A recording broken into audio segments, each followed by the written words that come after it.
Black occupational manipulation. When a people's economy is destroyed and then replaced with a less beneficial revenue stream. Examples of black occupational manipulation. Black Wall Street in Oklahoma. As you all know, or some may know, Oklahoma was the ending point for the Trail of Tears. For many, for Choctaw, I know for a fact, Choctaws were the ones who had to walk the Trail of Tears, and they ended up in Oklahoma. Okay, through all that, through the destruction of their way of life, and then moving to Oklahoma during being forced into Oklahoma, and they were resilient, and they created their own economy. When people say think of Black Wall Street in Oklahoma, sometimes I feel like they might not realize that those are the native indigenous people of the uh, Choctaw Nation.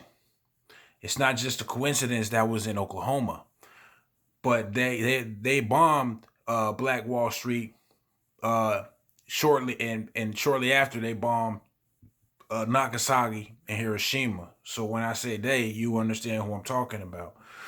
Uh, well, that economy was destroyed, pushing my people into further uh, harder circumstances.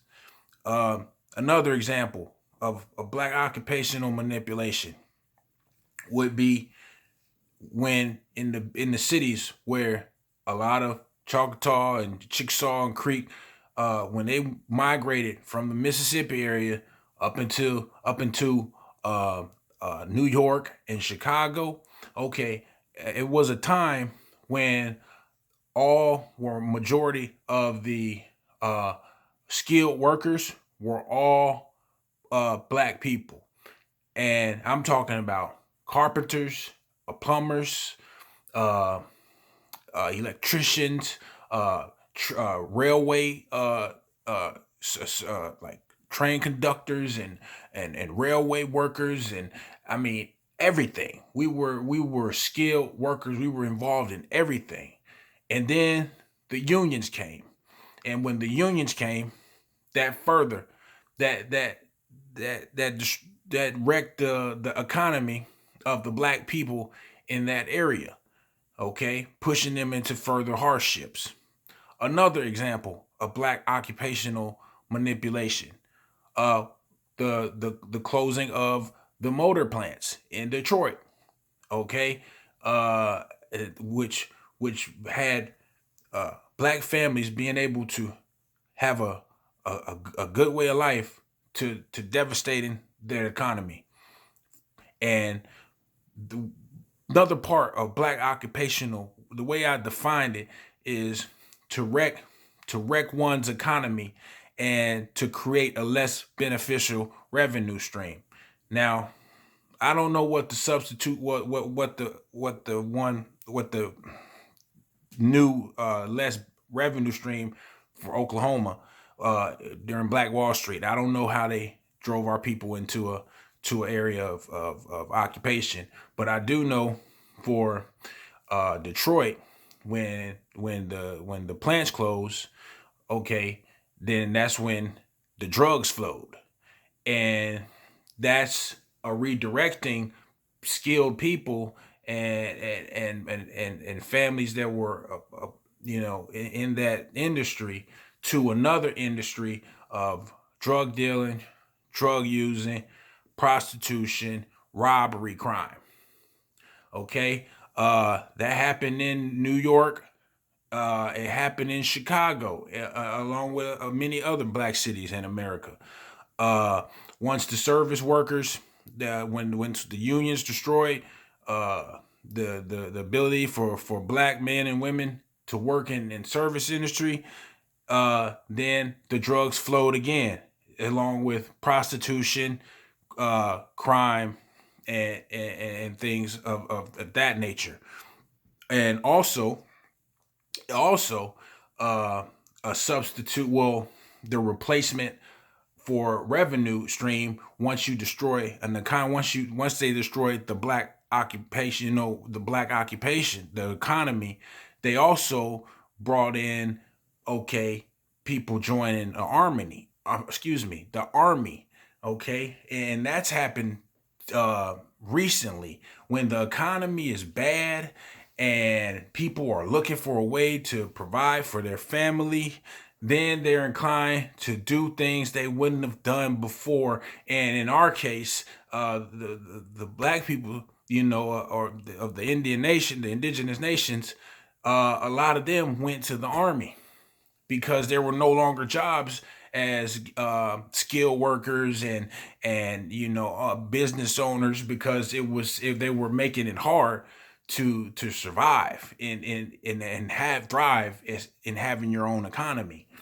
Um, Another thing, in Atlanta, well, now with the COVID-19, I feel that that is a black occupational manipulation tactic once again, because now with the black business owners not being able to have access their clientele, for service like barbershops and restaurants and things like, and people, that nature.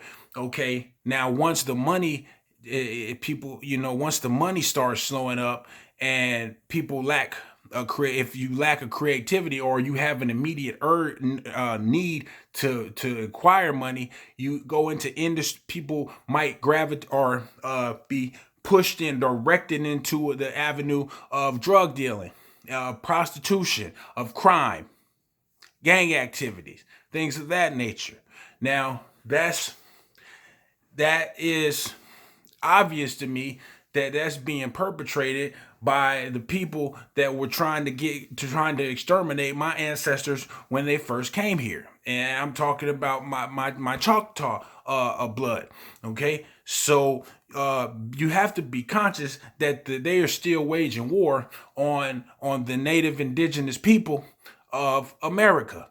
And with the COVID-19 and the hurting of the economy, I feel like they're further trying to direct my people into avenues of crime, from for drug dealing and prostitution, and or the need in the for government assistance, to be dependent on government assistance. And then people start pawning. People are, will pawn. If you need money, you'll pawn things, and then that's having doing loans with the crazy interest, having a crazy interest rate for my people. So look, it's a lot of brothers and sisters out there that are very intelligent, much more intelligent than I am, and have a mind to research and actually find the exact places in history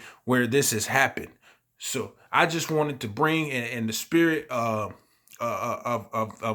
my people, wanted to bring you that message about being aware of black occupational manipulation. Don't let somebody force you into the trap.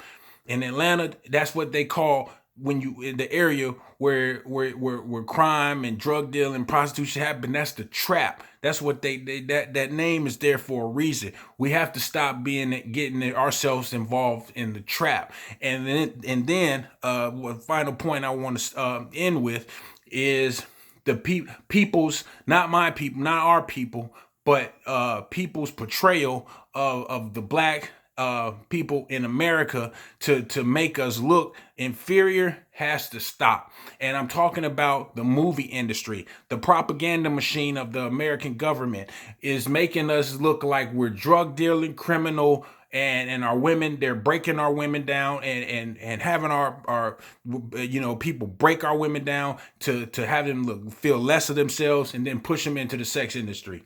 This has got to stop. So This is all I wanted to say. I wanted to get that, push this energy out there so it can, touch the minds of them people. Because that's all you got to do. You speak something, and then that message it'll get to, because we're all connected, and it's sparking the minds of the people that it needs to spark in the minds of, and have us start changing.